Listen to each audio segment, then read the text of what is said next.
Hello everyone and welcome to Sinful Gaming. I hope you're all doing well, I hope you're all staying safe, and most of all, I hope you're all fighting that war against the grey. We've got another video today in our Start Collecting series, this one at the request of one of our Facebook followers, and we are looking at the Beastclaw Raiders Start Collecting box. The Beastclaw Raiders Start Collecting box is a box for the Ogor Mawtribes battle tome. Ogres are giant, hungry monsters that stalk their way across the mortal realms, and the Beastclaw Raiders are a particularly dangerous bunch that ride atop mighty warbeasts such as Mournfang, Stonehorns, and Thundertusks. They have the Everwinter and the Gods of Winter stalking at their backs everywhere they go across the mortal realms. So let's start with what is actually inside this box, because while there is only 2 units, there's actually quite a lot to unpack within this box. To start with, we'll look at the unit first, and they are the Mournfang. Mournfang are the cavalry you can see, and there are 4 of them inside the box. They do not have necessarily a lot of attacks, but they do have mighty powerful damage. You can see the great weapon wielded by one on this flank, and that weapon is a whopping damage 3. They don't have many attacks, but when they hit like trucks. Mournfang also do some small mortal wounds on the charge and are pretty good. They also have a small shooting attack, as the champion can take a pistol.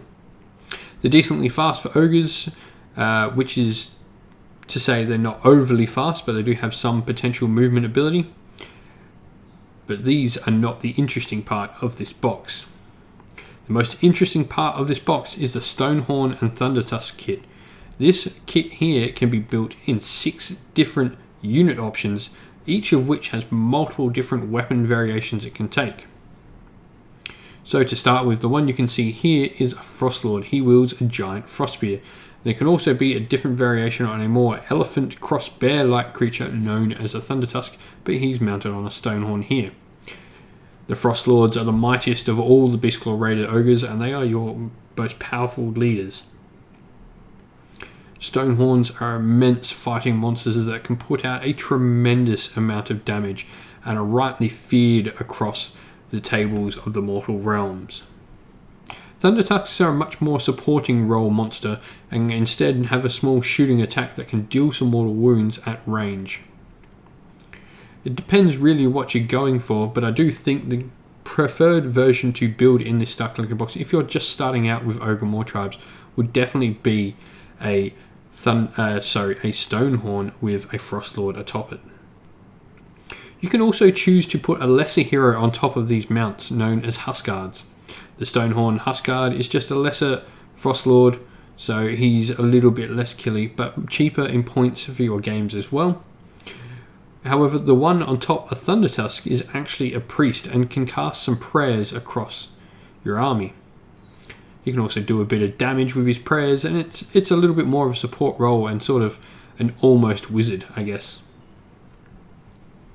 The third option is actually making these units a battle line option within your army, and they are Thundertusk Beast Riders. Instead of the one single mount, you can instead have 2 ogres mounted atop either the Thundertusk or Stonehorn, and while they don't get quite the damage output that the heroic versions do, especially the Frostlord versions, they do become units within your army and actually lose the behemoth keyword as well at times. So you can actually have an army of nothing but Thundertusks or Stonehorns. An option here with the Beastclaw Raiders Start Collecting box is actually to continue to buy more of them. This is a really interesting Start Collecting box in that it offers a really good army at a really cheap, affordable price. And honestly, you could buy 3 or 4 of these, build all your Thundertusk Stonehorn kits up in different ways, and you will have a significantly decent 2,000 point army that easy. You get plenty of different models to paint, and you can mix up the Thundertusks and Stonehorns throughout the army. You have some Frostlords, some Huskards, and some Beast Rider ones, and you've got a pretty cool army. But with that, we're going to look at how we can expand further upon this without necessarily doubling up on the box, but that is certainly an option in which you can take within this army. The first piece that I'd like to mention is the terrain piece. You can see that on the far right in the picture. and the terrain piece for the Ogor Mawtribes is known as the Ogor Mawpot. It isn't necessarily one of the most powerful terrain pieces in the army, and honestly, you probably can do without buying this for a little while. It's not that big a deal in your games. It does do a bit of healing, and you need to kill some models around it to refill it to enable it to heal again. So it is situational, and you can do without it for the start. It's not something I would recommend going and getting out straight away, but if you want a cool piece for your army, it's definitely something to look at, and probably pick it up later, but definitely not the first things you should be looking at picking up after your Start Collecting box or boxes. A cool character that I want to talk about is the Icebrow Hunter. He's the one in the top left of the 4 pictures. This dude would be a great addition to your army, especially if you've chosen to build the Beast Rider variant of your Stonehorn Thundertusk kit. He's a hero and the only foot hero available to the Beastclaw Raider half of the Ogor Mawtribes army. He is decent, has some cool command abilities that you can play around with, as well as some that give you extra command points, which is cool. And has some shooting attacks that can, on the off chance, do some decent damage. He's also no slouch in combat. He's an ogre, so he has some can put out some decent damage and will beat most other single foot heroes himself. However, his strength comes in a battalion known as the Skull. The Skull is a battalion you can take for Ogor Mawtribes, which allows him and some Frost Sabers, which I don't have pictured, I'm sorry, but they are like giant saber-toothed dog cat things. And him and some Frost Sabers can ambush off to the side of the board and surprise your opponent. Ogres generally do lack a bit of these so-called movement shenanigans, and the Ogre Hunter does provide a cover for sort of this lack in ability. There's also another option of potentially going with Gorges, but I do feel if you're looking for an army that looks a bit more cohesive, the Hunter is definitely a better fit with the Beastclaw Raider half. Looking into Beastclaw Raiders a little bit more, and we've got other unit options, and the one you can see to the right of the Hunter is known as the Yetis. Yetis are really cool.